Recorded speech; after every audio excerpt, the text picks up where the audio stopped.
Hello प्यारे बच्चों, कैसे हैं आप सभी। उम्मीद है कि आज आप सभी शनिवार के दिन बहुत ही अच्छे होंगे, स्वस्थ होंगे, मस्त होंगे और अपनी अपनी पढ़ाई में व्यस्त होंगे। तो आज मैं आप लोगों के लिए लेकर आया हूँ कक्षा 10 कृतिका के जो पाठ हैं, उन पाठों के अंत से जो मोस्ट प्रश्न हैं, महत्वपूर्ण प्रश्न बनते हैं परीक्षा की दृष्टि से, उनका एक वीडियो लेकर आया हूँ। तो सभी लोग इस वीडियो को वॉच कर लेंगे। तो देखते हैं। पहला पाठ है आपका माता का आंचल, शिवपूजन सहाय इसके लेखक हैं। इस प्रश्न से कौन कौन से महत्वपूर्ण प्रश्न बनते हैं।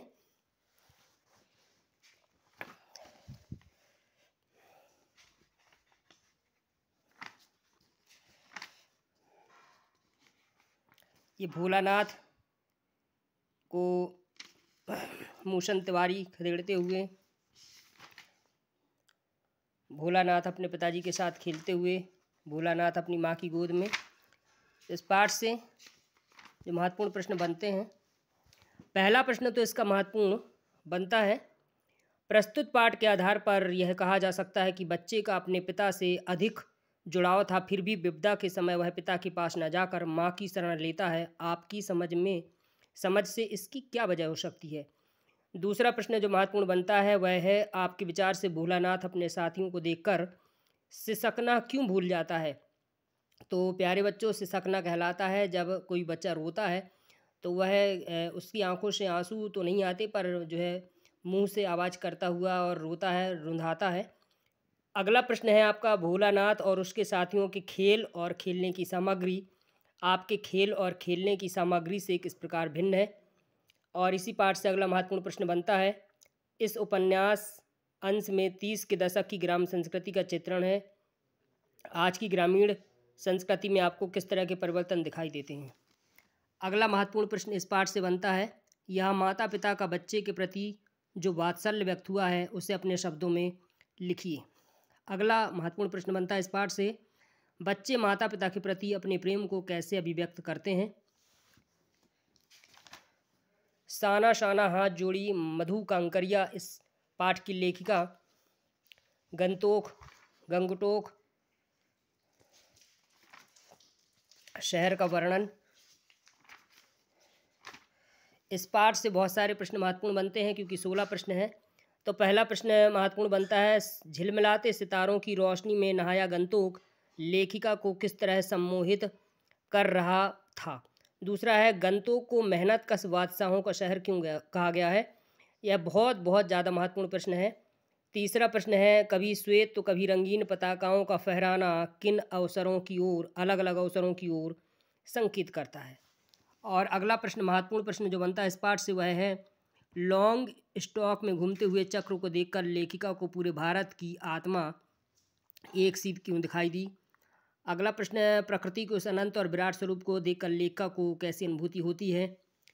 एक प्रश्न यहाँ से और महत्वपूर्ण बनता है, सैलानियों को प्रकृति की अलौकिक छटा का अनुभव करवाने में किन किन लोगों का योगदान होता है, लिखिए। कटाओ पर किसी की दुकान का ना होना उसके लिए वरदान है, इस कथन के पक्ष में अपनी राय व्यक्त कीजिए।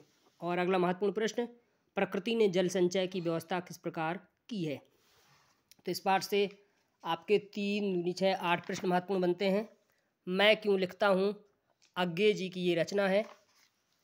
और इस पाठ से जो महत्वपूर्ण प्रश्न बनते हैं वो पहला प्रश्न है, लेखक के अनुसार प्रत्यक्ष अनुभव की अपेक्षा अनुभूति उनके लेखन में कहीं अधिक मदद करती है, क्यों। दूसरा महत्वपूर्ण प्रश्न, लेखक ने अपने आप को हिरोशिमा के विस्फोट का भोक्ता कब और किस तरह महसूस किया। तीसरा प्रश्न बनता है, मैं क्यों लिखता हूँ के आधार पर बताइए कि लेखक को कौन सी बातें लिखने के लिए प्रेरित करती हैं। छठवां प्रश्न भी इस पाठ का महत्वपूर्ण है, हिरोशिमा पर लिखी कविता लेखक के अंतः व बाहा दोनों दबाव का परिणाम है, यह आप कैसे कह सकते हैं।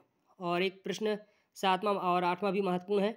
7वां, हिरोशिमा की घटना विज्ञान का भयानकतम दुरुपयोग है, आपकी दृष्टि में विज्ञान का दुरुपयोग कहाँ कहाँ और किस तरह से हो रहा है। 8वां प्रश्न, एक संवेदनशील युवा नागरिक की हैसियत से विज्ञान का दुरुपयोग रोकने में आपकी क्या भूमिका है।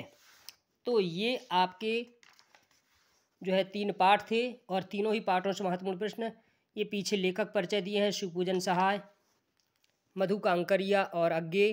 तो इस पाठ से जो है शिव पूजन सहाय बहुत महत्वपूर्ण है और आगे भी बहुत महत्वपूर्ण है। इनकी रचनाएं, जीवन परिचय, जन्म, मृत्यु और साहित्य में स्थान आप लोगों को देख लेना है। तो प्यारे बच्चों, मैंने आप लोगों के लिए कक्षा 10वीं के प्यारे बच्चों, मैंने आप लोगों के लिए क्षितिज और कृतिका से महत्वपूर्ण प्रश्न छांटकर उनका वीडियो अपलोड कर दिया है। कृतिका का वीडियो अभी अपलोड करने वाला हूँ 6 बजे तक, और क्षितिज के दोनों खंडों से जो वीडियो बनाया था मैंने महत्वपूर्ण प्रश्नों का, वो वीडियो भी अपलोड कर दिया है। और कक्षा 10वीं हिंदी, इसके अलावा कक्षा 12वीं हिंदी, दोनों ही किताबों से मैंने महत्वपूर्ण वैकल्पिक प्रश्न भी किताब के बीच से छांटकर उनके वीडियो अपलोड कर दिए हैं। तो कक्षा 10वीं के प्यारे बच्चों, 12वीं वाले भी, आप सभी उन महत्वपूर्ण प्रश्नों का, वैकल्पिक प्रश्नों का जो वीडियो अपलोड हुआ है अथर्व इंग्लिश क्लासेस में, उसको भी फुल वॉच कर लें। तो परीक्षा की दृष्टि से सभी वीडियो आप लोगों के लिए महत्वपूर्ण है। जल्द ही मॉडल पेपर भी आपको मिलने वाले हैं प्री बोर्ड के लिए और फिर आपके एनुअल एग्ज़ाम के लिए। अभी कुछ ग्रामर रह गई है, वो भी आप लोगों को मिलेगी। लाइव क्लासें भी मिलेंगी। लाइव क्लासों का जो डिटेल है, जो लाइव क्लास की जो जानकारी है, वो पहले से आप लोगों को अपडेट कर दी जाएगी, तो आप लोग लाइव क्लास में जुड़ सकते हैं। और तो बने रहिए मेरे साथ अपने YouTube channel Atharva English classes के साथ। और आपको मेरे इस चैनल का साथ केवल जो है शेयर करके, कमेंट करके, लाइक करके और चैनल को सब्सक्राइब करवा करके देना है। तो मिलते हैं फिर अगले वीडियो में। जय हिंद, जय भारत।